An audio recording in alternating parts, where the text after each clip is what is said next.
Every night at 3:33 a.m., my phone rings. The voice on the other end sounds like me, but from the future. Every night at exactly 3:33 a.m., my phone rings, slicing through the silence like a blade. I lie there, paralyzed as the ringtone echoes in the dark. I know who's calling, or rather, what? It's me, my voice, but warped, like a recording played backwards or a whisper twisted by a storm. It started 3 weeks ago, a night I can't forget. The first time it happened, I thought it was a prank, some sick joke. But when I answered, the voice on the other end knew things. It knew about the scar on my knee from when I fell off my bike at 7, about the time I broke my mother's favorite vase and blamed it on the cat. It knew things I'd never told anyone. And then it said something that made my blood run cold. You have to listen if you want to survive. I tried to ignore it, but the calls kept coming, each one more urgent, more desperate. You need to leave your apartment tomorrow, it said last night. The fire will start at noon.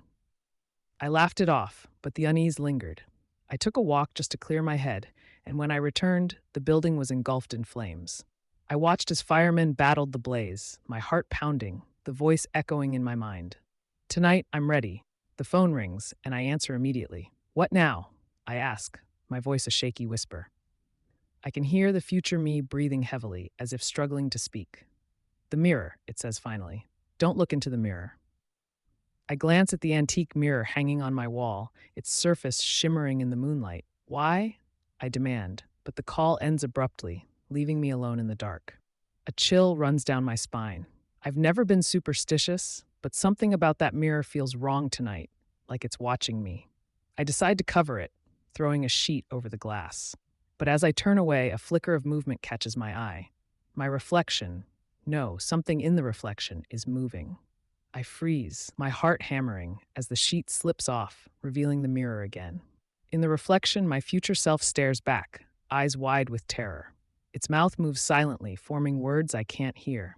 I step closer, drawn in despite myself, until I'm standing right in front of it. The reflection reaches out, its hand passing through the glass, fingers cold as ice closing around my wrist. I try to pull away, but it's too late. The room spins, and suddenly I'm on the other side, looking out at myself, my own face twisted in horror. I scream, but no sound escapes. My reflection, a stranger now, turns and walks away, leaving me trapped in the mirror, my silent cries echoing in the void. And then the phone rings again. Like the video and subscribe for daily videos.